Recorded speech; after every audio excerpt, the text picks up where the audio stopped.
Hello, everyone. Welcome to Raksha's Exploring Empowerment, where we're bringing together community members who have helped someone who has been in need and folks who were needing support together to have an important conversation of what empowerment looks like. We often think that once a survivor or someone is out of an abusive relationship, that suddenly everything is going to be okay. And the reality is that the journey and that it is a journey and that there's a path to healing and it takes time and patience. So it's important to manage our own expectations when we're helping someone, but of course, manage the expectations of the person we're also working with. So as community members, we often think that we always have good advice to share, thinking that we're helping our friend and giving them what they need. But the reality is sometimes that our good intentions can either be amazing and something that they need, but it can also do harm. And so it's important for us to learn more about the ways that we can truly, truly be supportive. But before we start, I do want to take a moment. There's been a tremendous amount of situations in Atlanta, in Colorado, and even natural disasters that have occurred that have impacted many lives. And it's so important that we talk about empowerment, that we're exploring how we provide support, but also how we honor the journey. So I just want to take a moment of silence to recognize the lives lost and the challenges that many community members are facing right now.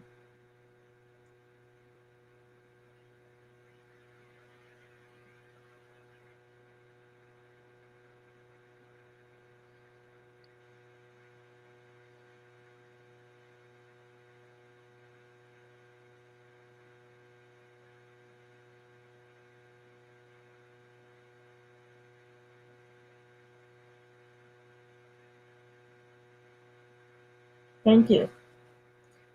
So we're going to have these conversations. I'd love to have our esteemed panelists introduce themselves. So we're going to start, well, since I've known Anjali the longest, I'm going to start with Anjali. If you could do a quick introduction. Sure. My name is Anjali Khambete.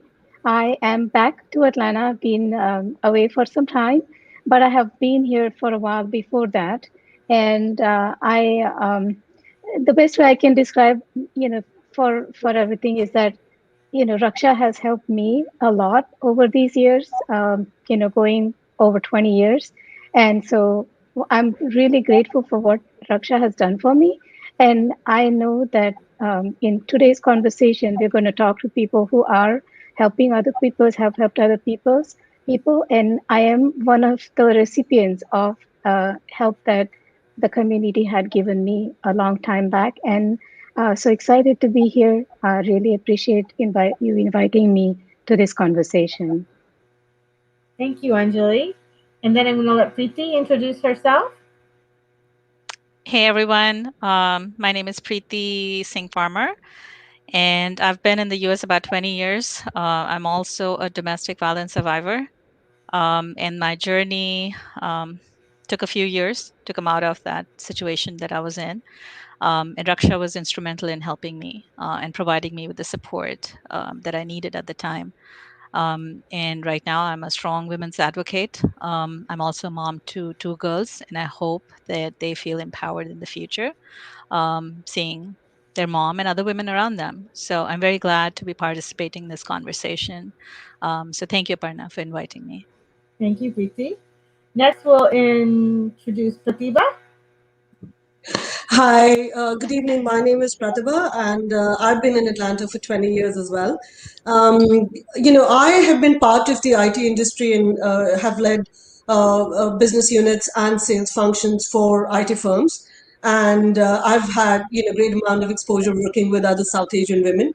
I've helped survivors directly as well as indirectly before, and I think I'm very honored to have been invited for this discussion. So I thank Gauri and Aparna for that. Thank you. Thank you, Pratibha. Next we have Mansi Anand. Hello, I'm Mansi Anand, and I've been involved with Raksha since about 10 years. I started as a volunteer and now I'm on the board.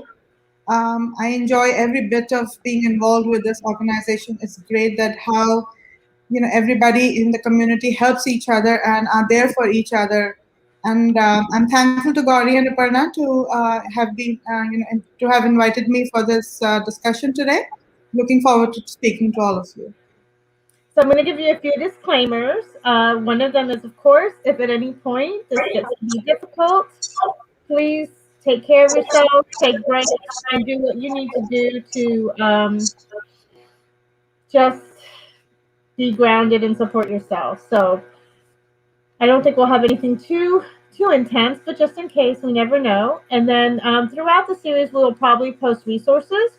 So if you have a friend or you need help, we'll have some resources. And then I think we'll be putting it also in our Facebook page.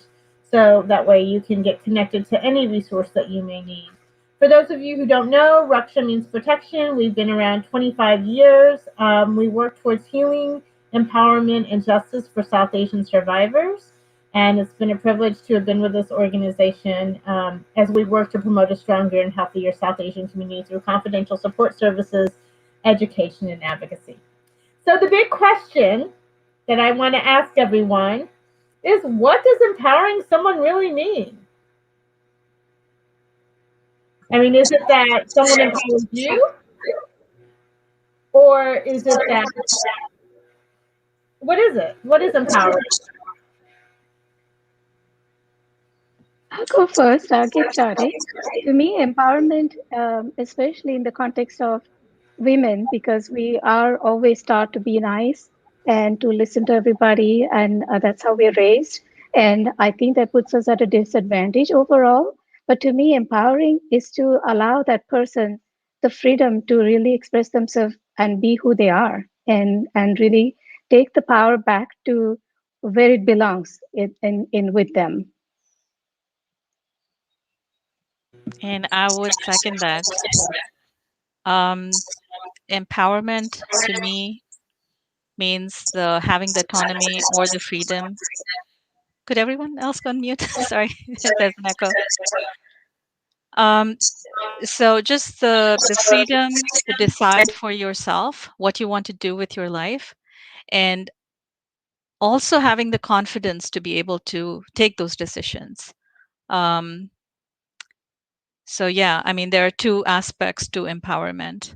You should be able to be to have the freedom and also the confidence. Your self-esteem shouldn't be so shattered that even if have the financial autonomy to walk away, but you are so fearful that you're not able to. So having that confidence is extremely important. Extremely well said. I'm 100% with you. Yeah, I think. Oh, Pratibha, go ahead. Sorry. No, I just thought there was a lull there. No, I think, yeah, I think absolutely echo what Preeti said. I think from the outsider in perspective, I think it's just enabling, I mean, giving, the self-confidence to somebody to live their life on their own terms, and enabling them to make their own decisions, right? I think it's when we are able to make our own decisions and live our life the way we want to live it as individuals, is, I think, when we are truly empowered, right? So I think completely echo what both Preeti and Anjali said. Mansi? So empowering for me, someone who's not feeling there yet, means that the person is feeling low. So for me, empowering means just to validate them about their self-esteem, about their confidence, about that yeah, you can do it. You are there. We are there for you if you need us. And so I think just the motivation, giving the motivation that time is empowering them, because they all know their strengths and weaknesses, right? It's just when they are feeling dull, we need to validate their being there and just support them emotionally. That's And I a, want to, oh, go ahead. sorry, I wanted to add something to that, what Mansi said. I think it's a journey also to help someone find their their good place where they're able to do that. Because culturally, as we are growing up, as Anjali said, we are brought up with that upbringing, that mindset, to compromise, to see the family unit as on a higher pedestal than our individual happiness. So whenever there is a confrontation or a, a clash between those two values, a good girl, a good woman is supposed to compromise. So even if I'm being, my spirit is dying inside, I'm supposed to compromise to preserve this facade of the family unit. And even as a child, as a girl child in India, I remember so many times your decision making, when you try to speak up, you're kind of ignored. So speaking up, finding your voice, that itself becomes a journey. So as an adult, when someone says, "Oh, you're in a bad situation," just just get out of it.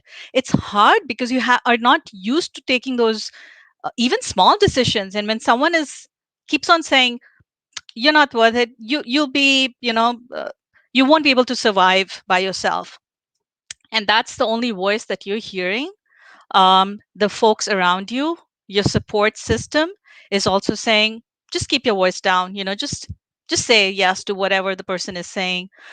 So it's hard to find that voice and walk away saying, I can do this, because for so long your voice has been like, there's a lid that people have forced on that voice. So it's hard to find that voice to speak up and to walk away. But the key is that once you start doing that, the joy inside you, the energy that you find inside you, it bubbles up, and there is so much more that you can do, and you realize your own worth. So it's a process, but it's also that spark. Once you light it, it just makes you glow, and you are Man, fired up. you make me choke up, Preeti, because that is exactly how I feel. Because when I left, and I was also in a real bad abusive situation, I never thought that I could ever get out of it because I always wanted my marriage to stay, but the abuse to stop. And there's no such thing, it didn't exist in my case. But, anyways, regardless of that, I didn't think I could do anything. I still remember a long time back, my brother had to actually tell me, "Hey, you have been taking care of your 2-year old. Why are you so worried?" And I was so afraid, with everything that was going on. But since that time, and at that point, I didn't think I would ever be happy, and I have never been happier. It's so strange, but it is like unbelievable. Even to me, I get up and I'm like, what should I do? I have I'm full of hope. I'm full of excitement and happiness. And this is amazing. And I just, the people who are listening to us, first of all, let's not call them because they are one of us. And anybody can hit a bad patch in their life, and they are everybody who's going through this right now. They are really smart, they're beautiful, they are kind and good natured, good people. And so let's make sure that we don't call them because they are us. And that you are going to be very happy. And so just want to say that share that that empowerment message. So thanks, Preeti. That's exactly how I feel too, is so excited, so Yeah, happy every day. yeah. I always felt it was like coming out of darkness into and feeling the sunshine, just the warmth, to be able to live and feel free in every aspect. Oh, it's wonderful. Completely agree. And I want to ask everybody, can you, I'm putting you on the spot, and I'm sorry if I'm doing that. Give me one example of a very empowering moment where someone just made, not even someone, because I think at the end of the day, is it someone empowering us or is it us finding our own power and being reminded of our power? Because that's what I'm hearing from y'all. Yes. Is that it's not necessarily that some magical person came in, but it's being reminded of our own power. Would you agree or disagree with that? I I think it's a agree with that. combination. Yeah, Yeah. it's Hmm. it's like when you're cooking, we're making a dish. The ingredients are as important as putting it and simmering it and cooking it. Um, so the final realization has to come from within, but it helps to have the support, even if you have just a few people, 5 people, 2 people, but they're telling you that that is an option, absolutely worthwhile option. There is life after taking that decision. um, Anyone encouraging you to get away, that is so important to me personally. My parents telling me, finally, after years of telling me to compromise, just them saying, if you feel done, we are with you, we'll support you. Just these are 75-year-old people, but them just saying that made me, even though I was half a world away from them, just made me feel like even if something bad happens to me after I walk away, I will have that support, that I can pick up the phone and cry and tell them I'm going through a bad time, but they'll support me. And I think the fact that someone says it's important to you matter, your happiness matters, that confidence, that encouragement is so important at the time when you're down. Um, so yeah, I think it's a combination. You also need to feel brave enough to walk away. Plus, there are people encouraging you and supporting you in walking away. Because I might I feel brave, but if I don't have the information what to do, then I'm stuck.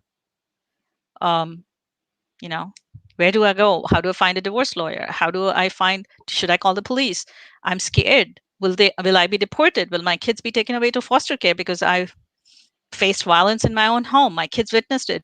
So you have all these unknowns, no information. So even if I feel like I'm brave, I can do this, but not having the right information from the right sources, it's difficult. So I think community wise, having folks who will say it's okay to walk away, it's okay, and we'll be there to support you. um, I think everything is very crucial in those, in helping in that journey.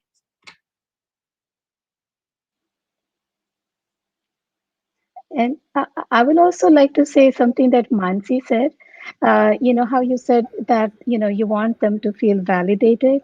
That matters so much. At the time when I didn't believe in anything I was doing was right, I didn't want to leave the marriage. I was not sure that was the right thing for my kids. I thought I was breaking the family unit. At that point, when people, my friends, and then they now started volunteering for Raksha for several years too, and my own grandma, when she validated and said that you're doing the right thing, that you have the right to take care of yourself, be safe, and be happy, and your kids deserve to have a happy, healthy home. That you're not hurting by doing what you're doing. Those validations matter, and it is a journey, like Aparna said, it is not a one time event. I left and it's done and it's over. And in all of this, having people from our community, Mansi, you pointed out that you have someone, I have my friends, they are my angels without wings. My day doesn't start or end without thinking about them. And to have that support means the world to me. And I don't think I could have done anything without that support. So, really appreciate Mansi, you sharing that, and everybody who helps at Raksha. And so just wanted to share that. And I agree, it is something that it takes a while to find that empowerment and that confidence in me.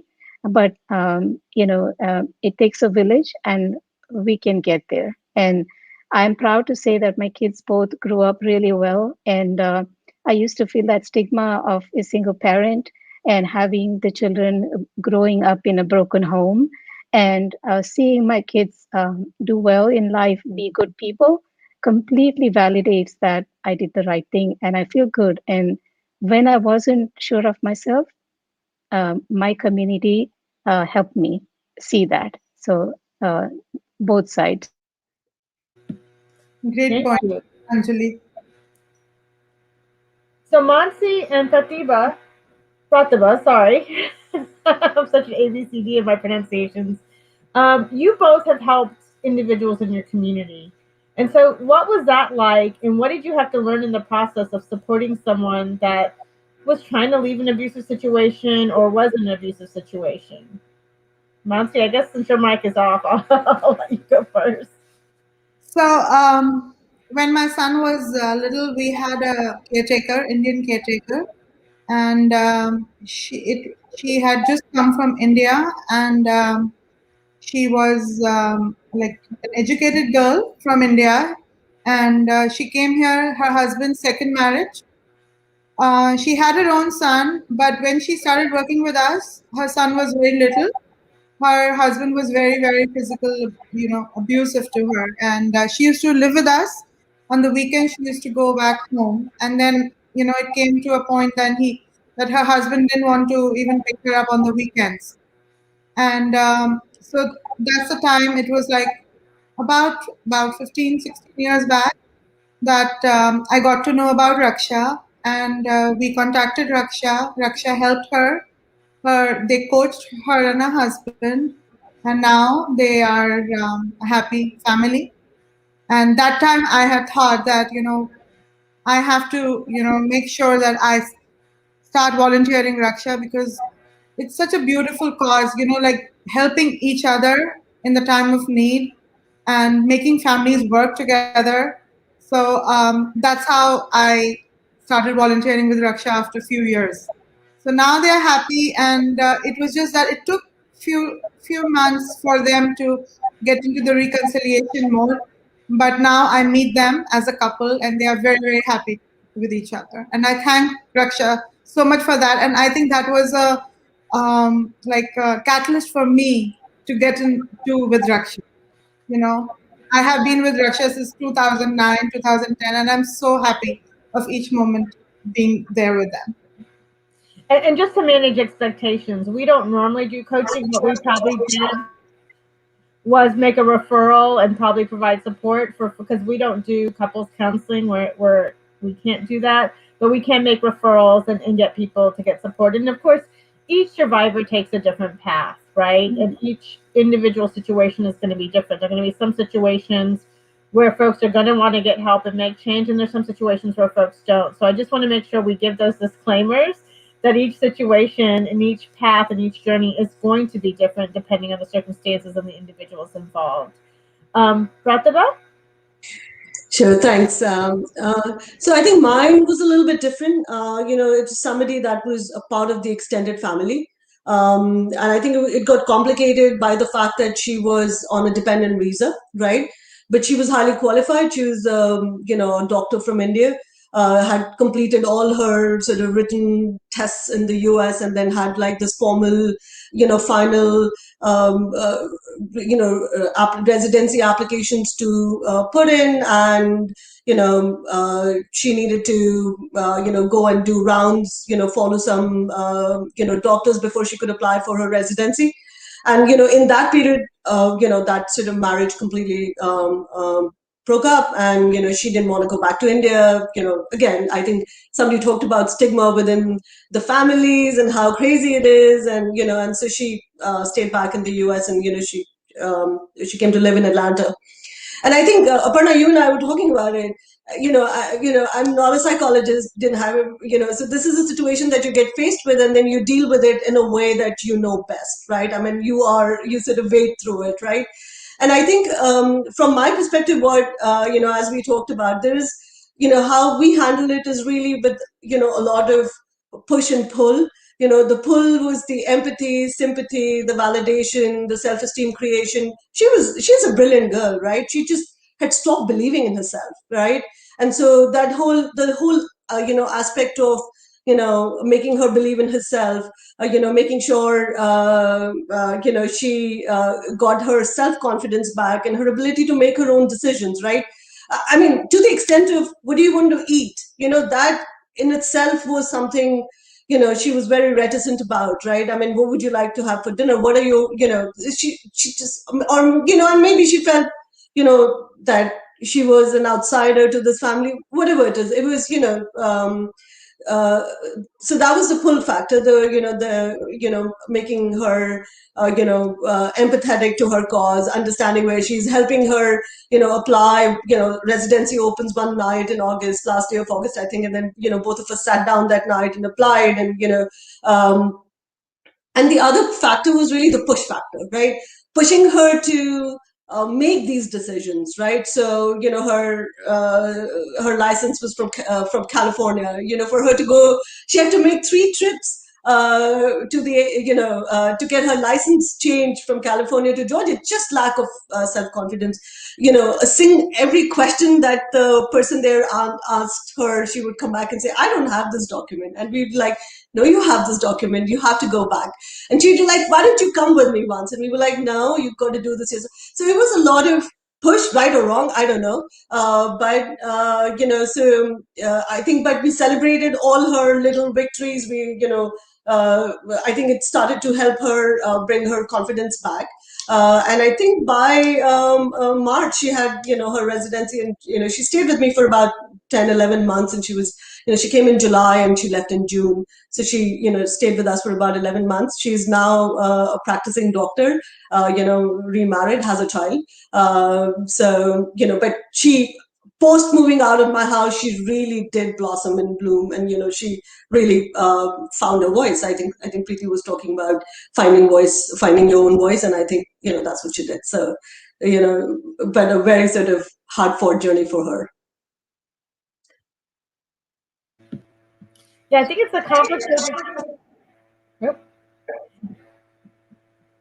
I think it can be very complicated when we are encouraging someone to do something on their own when they may not feel comfortable doing it, right?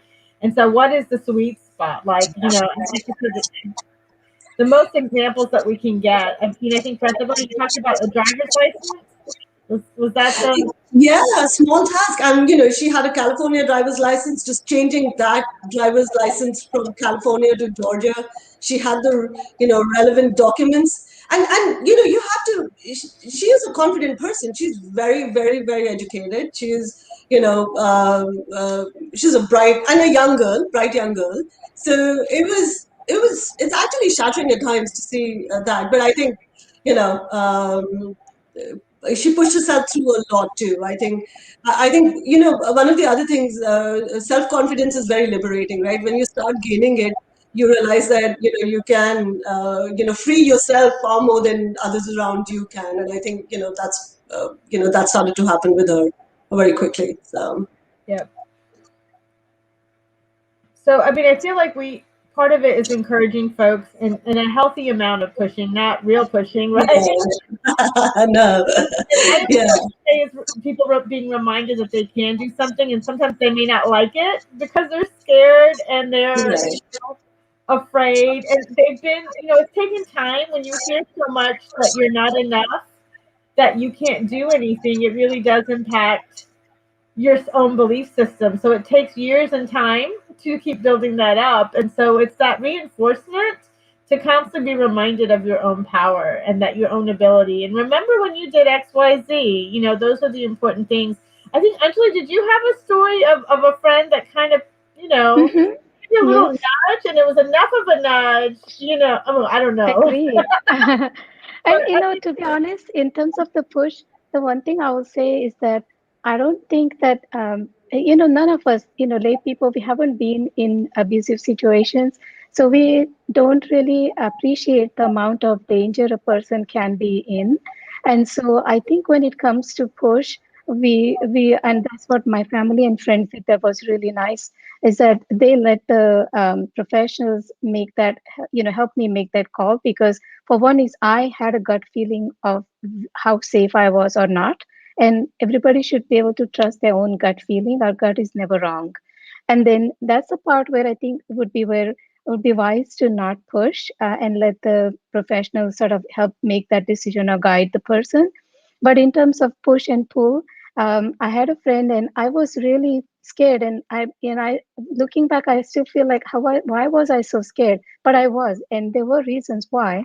But I was really scared, and I said, well, I don't think I can do the visitation exchange, it's, at my home, because I was so afraid. And then I asked my friend, hey, why don't you come and stay with me so that I'll feel more confident and okay with that process? And she said, look, you can do this. You have been taking care of everything by yourself, all the legal process you have been managing by yourself. You totally can do it. But let me do this. I'll come and stay, wait at a CVS near your house. So if you need help, I can quickly drive over. Don't worry, I'll be there in 5 minutes. But you can do it. So, go for it. If you need anything, I'm here for you. So that was a good push. And so there were the times where I was hesitant to move back, and I thought, what if I get killed? And my friend started laughing and she said, well, good thing, then you don't have to worry about anything. And I was like, my jaw dropped. What are you talking about? But in the joke, she was basically saying that, you're just frozen in fear. So don't do that. And so a little bit of a push and pull was very important. But anytime that there were haldi kumkums or anything, those are like dear to our hearts, where women typically don't feel welcome in those occasions. And my friends and my family made it a point to make sure that I was included, and that was really a big-hearted gesture on their part. Is that they remained my friends and they did everything that we used to do before. Nothing changed just because I left an abusive relationship. So if when we are helping somebody, then those things that they did meant the world to me, that my kids were not feeling like they have lost their whole social circle because their mom made this decision, and also because I didn't feel like I was an outcast because I had made that decision. That meant the world to me. So that's what I think the push and the pull helped in my case. Thanks, Aparna.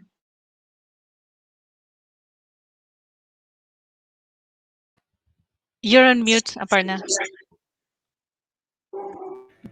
Thank you. I was like, Preeti, I think you may have had a different experience when you decided to leave. So I'd love for you to share that. Yeah, I was listening to Anjali and I was like, oh my God, that's so beautiful that your friends, family, everyone supported and was there. In my case, my out of town friends were there for me, friends in India. But unfortunately, my Indian friends, so called friends, um, even my Indian neighbors, folks who were I was very close to, they just vanished overnight. Um, Literally, like within weeks of my filing for divorce. Um, and they knew what because they were so close to me. I had shared with them, um, and I filed for divorce in November, and by December, no one was returning my calls anymore. Folks that I was used to talking every day, and it was just heartbreaking at the time for me. And I had good friends in India that I could speak to and reach out to, but just a person in person, one to one interaction that I yearned for. Um, just to have a hug, just to go out for a cup of coffee, just being invited to birthdays and other stuff. It was just like I was someone that um, didn't exist anymore in their social circle. In some cases, I had a couple of folks when I was like, what's going on? Just be honest with me. In a couple of cases, my friends told me that apparently their husbands had told them not to connect with me anymore because I was a home breaker. I was breaking up my home, so I would be a bad influence on them. And folks I was just friends with on a one-on-one basis, they just stopped talking to me. And it was painful. Um, the good thing was I joined a divorce support group. Um, and in fact, I run it now. I've been running it for the last 4 years. But at the time, um, I joined it. They didn't have any meetings, anything. So I kind of brought it back to life. I started, just having sessions and groups and outings. And I made a lot of friends over there people who were in the same situation. It also opened my eyes to um, and that is my fault. I was isolated before the divorce because of my ex, myself. Because when you're in pain, you don't want to make friends. You don't want to reach out. You are kind of just wounded with everything that's happening, so you kind of become shuttered. Um, and I only had, I think, 99% of Indian friends. But after I reached out and joined the groups and started, um, I think I made about 90% American friends. And that helps me because for me to think that I was in a normal place, um, it, it, it was so important for me to have a friend circle, have the support system. So that other group gave me that.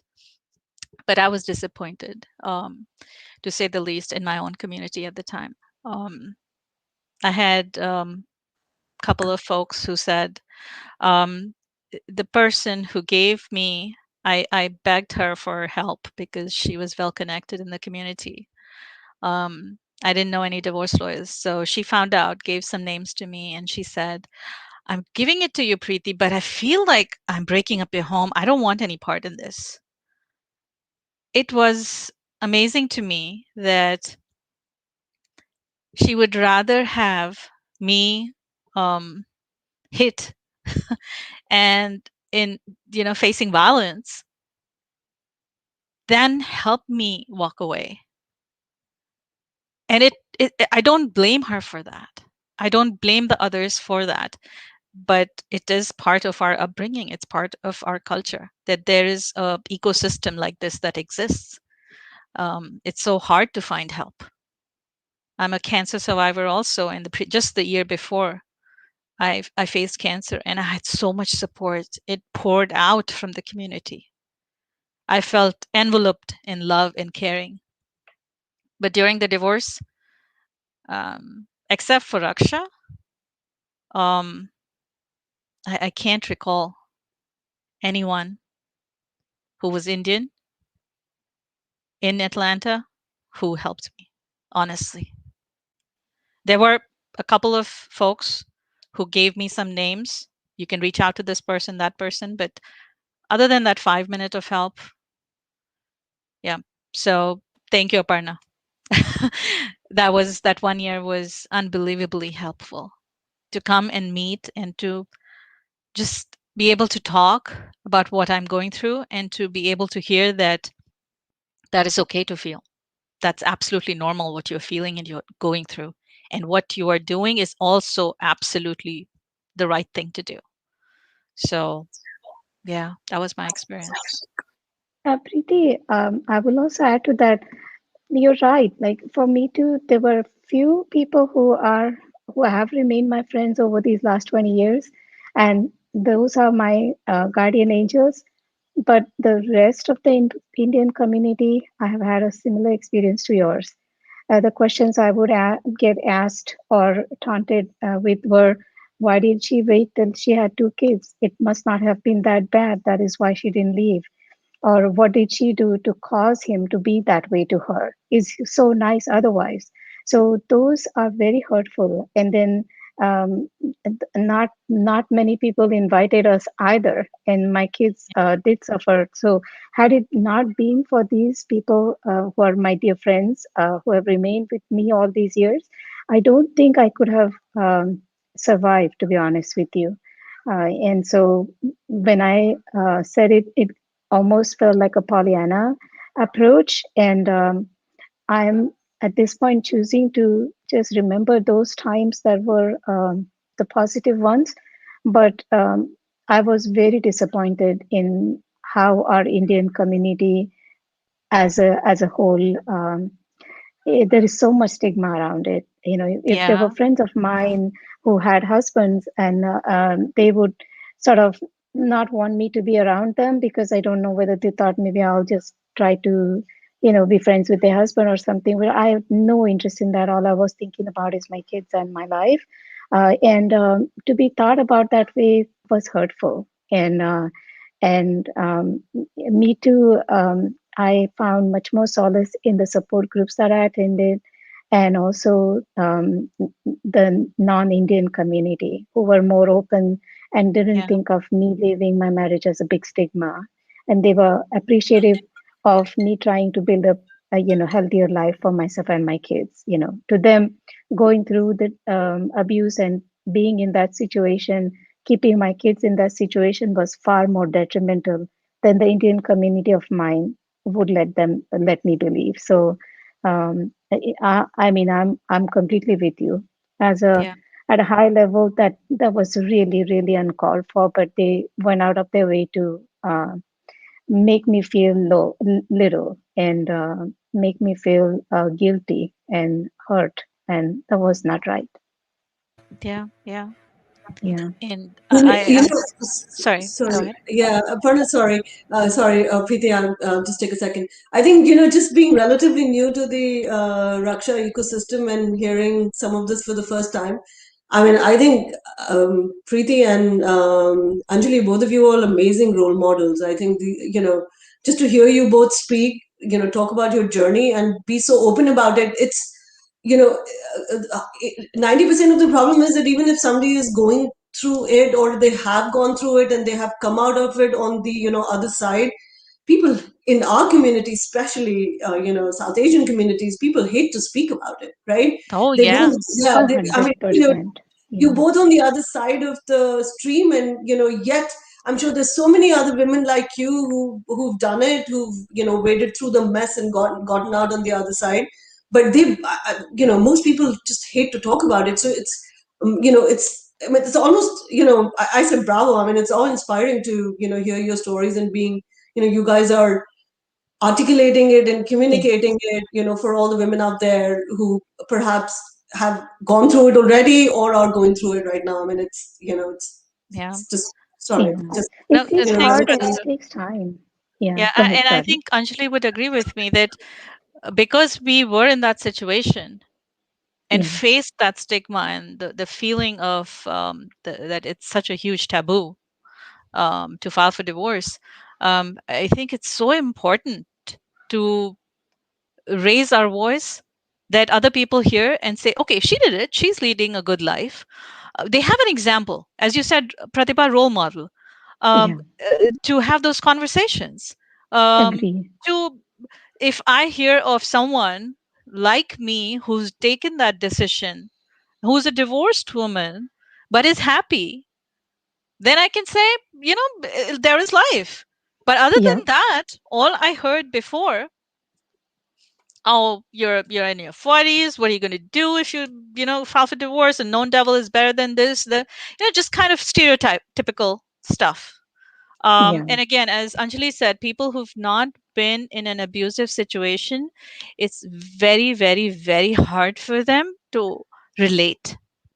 I um, completely agree. Yeah. I had one very nice friend, and she's one of the handful who was still acknowledged me even after the divorce, and invited me to her home a few times. But she was clueless. When I filed, she called me and said, maybe you should have some family time, a movie night on Fridays. Maybe that'll help bring your family together. And to me, it's just, if someone is trying to control you, um, not trying to go for a walk outside, is also a huge trigger for violence and verbal abuse. Uh, a family night, a movie night is not going to help. There's serious issues there. That toxic environment, again, only it's hard for someone to understand that. Um, Especially if you don't go into a lot of details. So people resist talking about it, people resist hearing about it. I tried telling one of my friends about it one day, and she was like, literally, I don't want to hear about this. This is too much. I was like, okay. Yeah. Um, but that is also a fact. So I think it's very, very important that people like us kind of raise our voices and say, it's okay. it's okay to be happy. It's okay to Yeah. put your happiness, put yourself as a priority item in the list of people you care about. Care about yourself first, also. Mhm. And it's absolutely okay, acceptable. I mean, I'm not an American citizen yet, but in somewhere it says pursuit of happiness, right? In the American Yep. preamble, I don't know, Constitution. And I Life, think, liberty, the pursuit of happiness. Yes. yes, okay, thank you.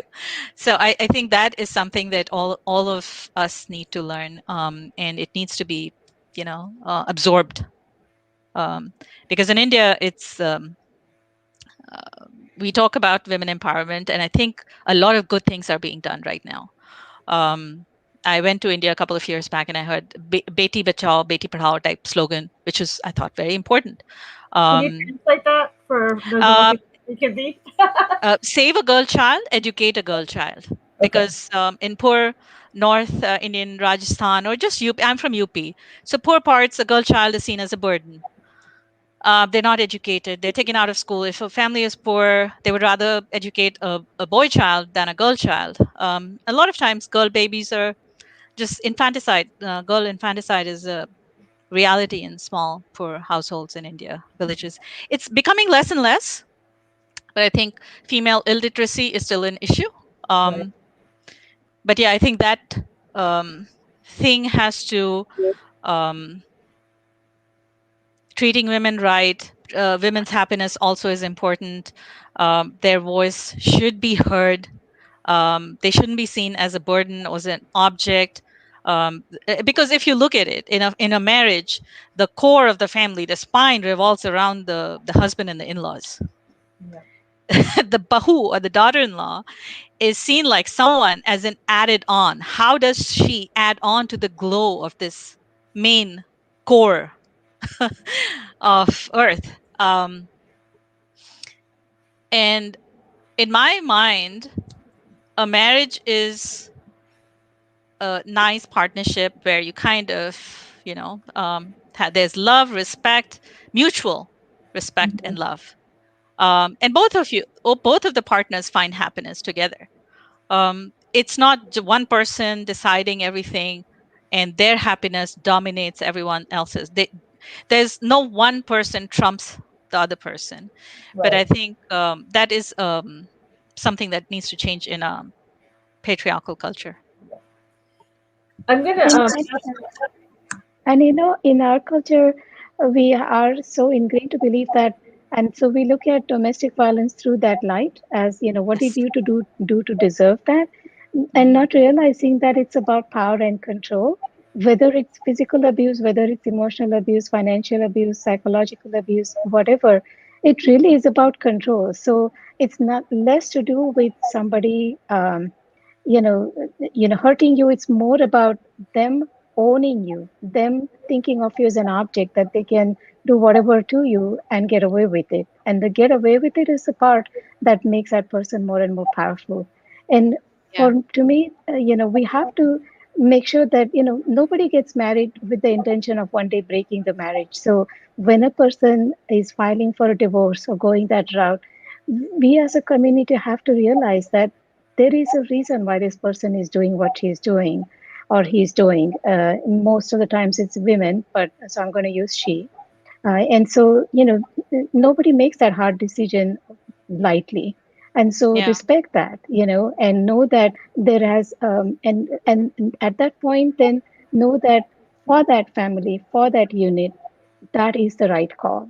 And that, respect that decision, go and support that person to be the best person they can be and the happiest they can be, and not Yeah. get in their way and put them down, you know. Yeah. And So an empowered woman is equally contributing member of society. Um, and Yeah, 100%. absolutely. I think that's what I was going to say. See, you were talking about educate the girl child, right? But, I come from corporate world. I've worked for Indian IT firms.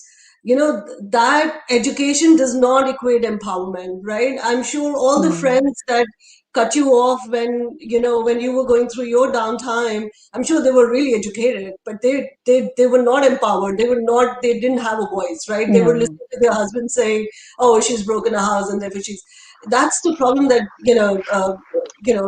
culturally as a country we face, right? We educate a child. They could be girl child. They are middle class. Make sure that our girls are doctors and engineers, and they do MBAs and all of that. But women in workforce is a huge problem. I mean, so the empowerment ends, at some point in time after they're educated.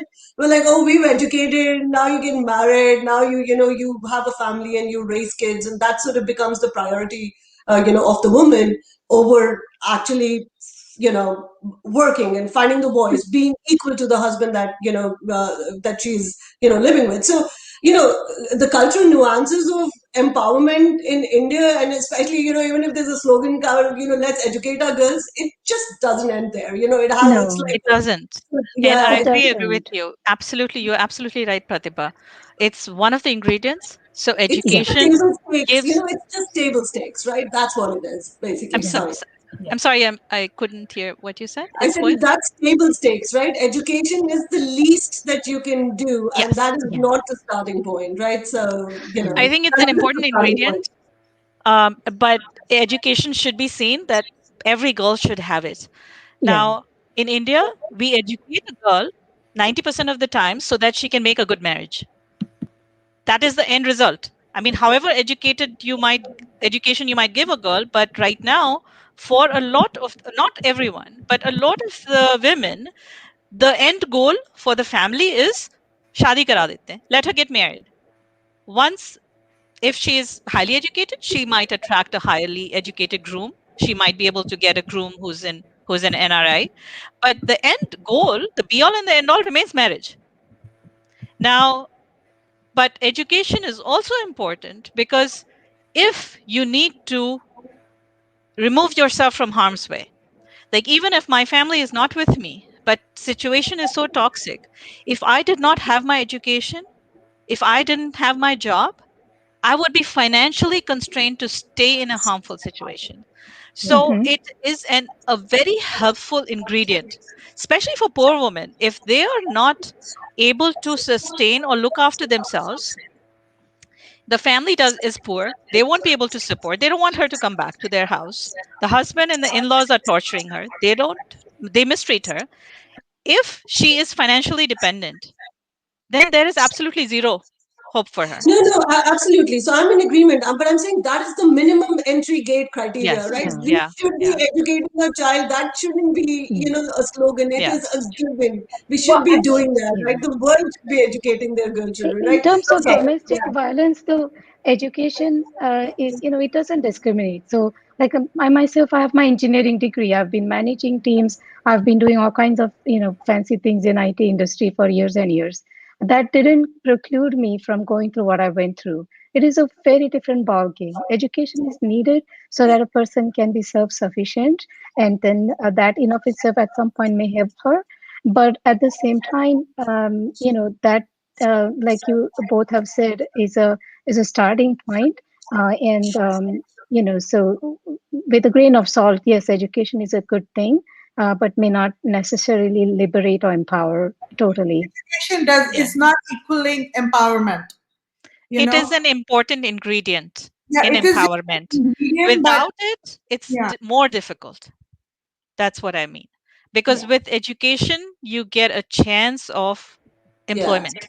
You Agreed. get a Agree, Yes. chance at, totally agree. yeah, financial freedom. Yeah, That if I didn't can have be my important. degree, any ability to earn good money, that would have made my journey so much harder. So, Yeah. 100% with you that education matters. it But matters, but we have so many survivors who have limited education who have done Yeah. amazing. And I can think of a survivor who barely spoke English and, somehow made it through with 3 kids, passed her U.S. citizenship test when she was kind of limited English proficient. And she still struggles, but we're still astounded with what she's accomplished, right? Amazing. Yeah. And so I think yes, educate. I think people think that because you have education, you're less likely to experience it. Yeah, it might be easier for you to leave, but it may not, depending on the situation. And so I think, I think there's different realities. And yes, education Agree. is so important, but I've still seen people who have very little education still come out and survive. They may be in a very different situation and they may still struggle, but they still find their voice, they find their freedom, and they find a way to Yeah. support themselves and their family. I know, 100%. Yeah. Monty, you wanted to talk about something about like the tendency for folks to want to give a lot of advice and how much, and I think that's what everybody talked about is people would give advice. And I know you had a lot to say at that. And if you can give me about a minute, because we're getting low on time and I want to make sure we get some summary out of here. Yes, So, I think people are all giving advice of being in good intention in every situation, right? But I think at times when we think like, oh, we are doing it for your good, but we don't understand what the other person is going through at that time. But we just want to put our voice across. We just want to put our word across just so that they know that we are there. But actually, we are putting one more layer of darkness around them of so that they can shut down. So even like as a family, as close friends, we try to be so close and give advice and coming from good side, but the other person is not taking that advice as a uh, openly, maybe yeah. Sometimes I think instead of giving advice, we could ask questions, right? And help an individual find their own answers instead of saying, okay, so why is that important? Anjali, why are you scared? What is scaring you about this? So you can kind of come up with your own answers. Or Preeti, why do you need XYZ? I think part of it is us asking more questions and sometimes we're scared, so instead we give advice, right? We want to be experts. We like being the one who gives the good advice, don't we? No, But we don't even realize. even like me as a mother, or when I had a mother, right? So she's giving me advice, or I'm giving advice to my kids, right? But I am giving advice to them how much I know, right? But they are not taking it the way I think they should, right? But just because they are my kids, they will not ask me 10 questions. They will just keep quiet. But of course, they are not going to take my advice, right? But it's hard when you're trying to make difficult decisions. I think whether it's like what court system, and I think Anjali, you said this, and I know both you and Preeti have dealt with extensive legal issues, and I don't think Mhm. people understand the reality of this, right? And I know we are. Well, maybe if folks are okay, do y'all want to go a few more minutes? I want to be respectful also of y'all's Sure. time. The Okay. legal part, I do want to say something though, because when I was going through this, all my friends would, not all, but some, they're not my friends anymore, I guess. But people are easy to quickly give advice and say, you have to fight this. You have to make sure that you get this order and that. They have no idea how the legal system works. And by putting that person in that situation, they do more harm than good. So I'm with you, Mansi, let that person make the right judgment call and get the professional help they need, because that's going to help them more than layperson giving an advice, albeit out of the best intention, can do more harm. But Yeah. Aparna, back to you. Why don't Preeti? Do It, you want to add something to yeah, that? add to it. I think advice is extremely useful. It, but it should be given with the thought that is it's advice. So the person who's receiving the advice should be able to hear that there is such an option, or this is this thought process that there someone who cares about them is thinking, as an option, a solution, a path that they can follow. But the final blueprint of what they should do still remains with them. And because they are in a bad place, it will take time for them to decide. So I think giving advice is fine, but I think, Aparna, you mentioned that sweet spot. Mm-hmm. As long as you give it, you're not talking down to them, you're not telling them this is what you should do. If you just, have you thought about this? It seems, whatever you've described, it seems, can you tell me, as you said, just dig for more details. Just be open that this is part of human life, that such situations can happen. Don't fight away from it, don't ignore it, don't shutter yourself. To to walk through pain, you need to embrace it sometimes, and you need to be able to open your heart and your mind and your brain and your ears to hearing. about these things happening around you. And I think giving advice is fine as long as you give it with not the intention that you don't feel bad if the other person doesn't take it. Basically, is what I'm trying to Or say. makes them feel bad, right? Yeah, yeah. But I So think patience is the key here. You Circumstances, need it to be doesn't happen patient. that way, right? yeah, this goes. One at a time. Sorry. So, like, if even if I'm guilty of that, if I'm giving an advice to someone who is very close to me, right, and then that person doesn't adhere to that advice, and something negative happens, and I will immediately say, "Oh, you didn't listen to my advice. Yeah, That's why this thing happened," right? yeah. And that is where we need to So take we a don't have that boundary. filter. Yeah. No, but I I went think to a, it reminds me, I yeah, went to a therapist in 2011 and I opened up about my abuse for the first time. And she was very open back and she was very clear, like, whatever you're describing, the person is not going to change. And I was like, no, no, I want to work on my marriage. I want to stay together. I want to do this, that. Yeah, I went all that, blah, blah, blah. She said, it's up to you to make that final decision. I'm just telling you that these are the realities that 99% of the times the person will not change. Now, then she said, if you decide to stay, she didn't make a judgment about it, whether I'm staying or not staying. She said, if you're deciding to stay, then these are the ways you can stop from getting harmed. Don't find out the triggers for the anger. Don't trigger those. So, and then she took a step back. She was not vested in, like, are you following my advice? But she gave me the real deal. Like this, she laid out the map that this is what's going to happen if you stay with him. If you decide to stay with him, then you can help yourself by following these pieces of advice. She gave me some reading material. She gave me some sources. If you feel you are, suicidal or this or that, read up on this, go call this hotline. And then, and I think that's where, because now when I try to help someone or someone reaches out for help, I give them my perspective, but at the same time, I kind of listen and then I just leave it there, because ultimately that final thing has to come from them whenever they reach their breaking point. And you have to be patient. If it's a friend, someone who's you're really connected to, it breaks your heart to see them going through and not taking that decision. They might keep going back, whatever it is. But I think patience is the key here. You just be patient, you give them the support, um, and you have to take a step back also, like not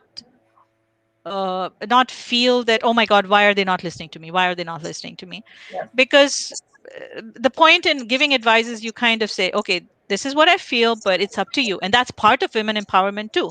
You have to let the other person decide what's important yeah, that's to what I them. was going to say. It goes to the heart of empowerment, right? Because that's what Exactly. we Yeah. started out with, saying that the decision making is with the person that's going through that situation. Yeah. And you can give all the advice, you can give all the reading material, you can give all the resources, but the final decision and every step of the way, that is to empowerment, because that is really in the hands of Yeah. the survivor, right? I So think it's the inner calling. Till that comes out, nothing, no advice, nothing will change. It's the inner calling of a Mhm. person. You know. And then you But advice respect that helps. person's decision, even if It that means Yeah. they may be making a mistake, that's okay. Back off and then let them make the decision. And even if it's a mistake, live through it and they'll still come back. And But if sometimes they it's very don't hard listen to your to see a advice, loved one going uh, through a difficult time, right?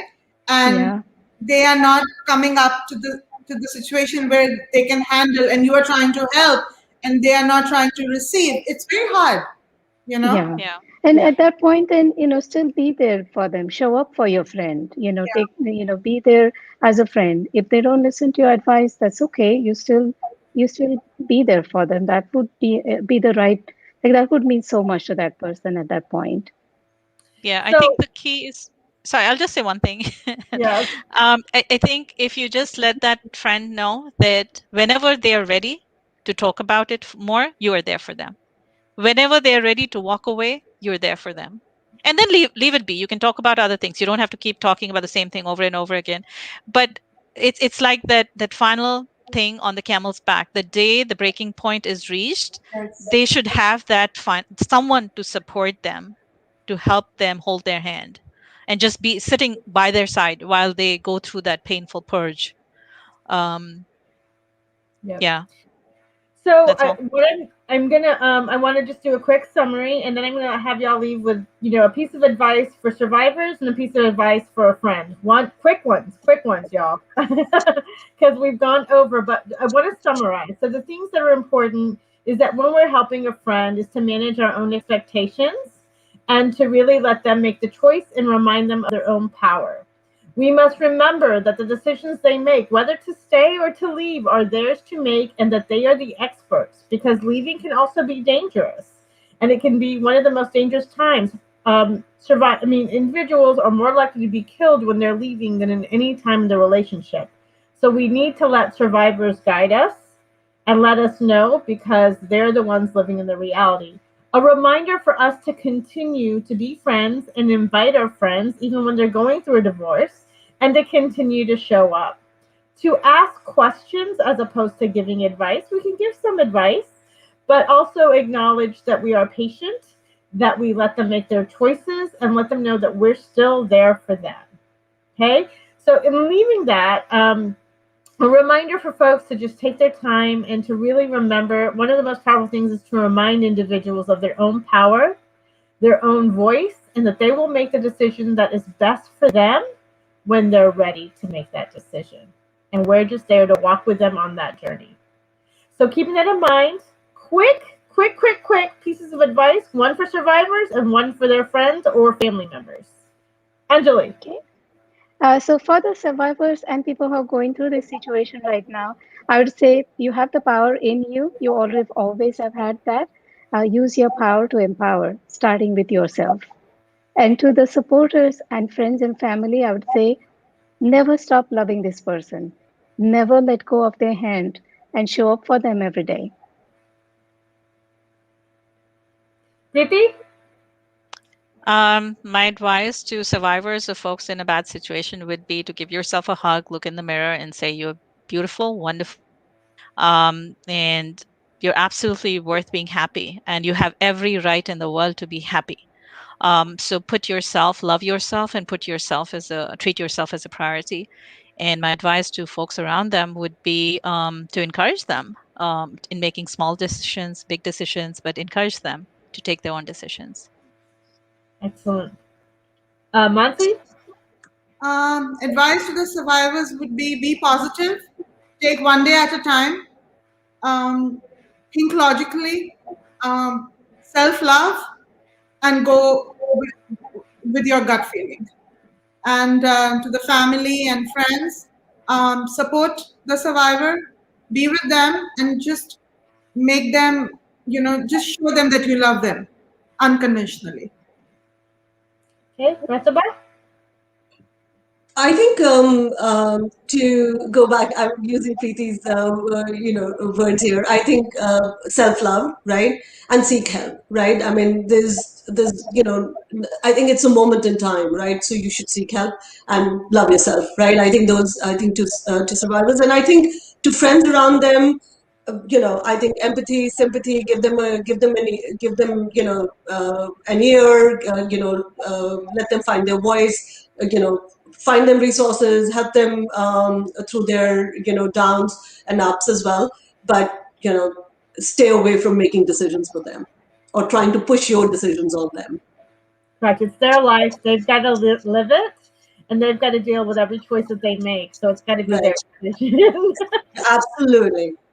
Thank you all for giving your time and your wisdom and your experiences that mean the world. I mean, it means the world to be able to facilitate this conversation. I'm so grateful. I hope we can continue to have these conversations. But if you need support or need help, please continue to connect with us.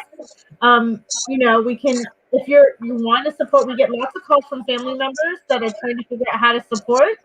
And then we also have a lot of survivors that, of course, call us. And so if we can't help you, we can definitely connect you to the right resources. We're going to provide resource lists. So please check out our resource list. And then, Preeti, really quickly, how do people find out about your support group? It's on Meetup. I can send you a link, but I think it's Atlanta Divorce Support Group and beyond. Okay, Yeah. so for folks who might want to join that, there's a meetup group that you can join that Preeti Yeah. runs. And And I have, yeah. Sorry, go do you ahead. want to say something else? No, I was just saying we go on hikes, we go have outings, we have discussions, conversations, dinner with wine kind of thing, Zoom calls. So excellent. So please check that out if you're looking for that resource. And we hope to continue these conversations. Thank you again. And we hope you will continue to join us in some of these important conversations so we can change our culture, change our community, and create a more loving and beloved community to support survivors as they make these choices. Thank you. Thank you. Bye bye. Take care. Bye bye.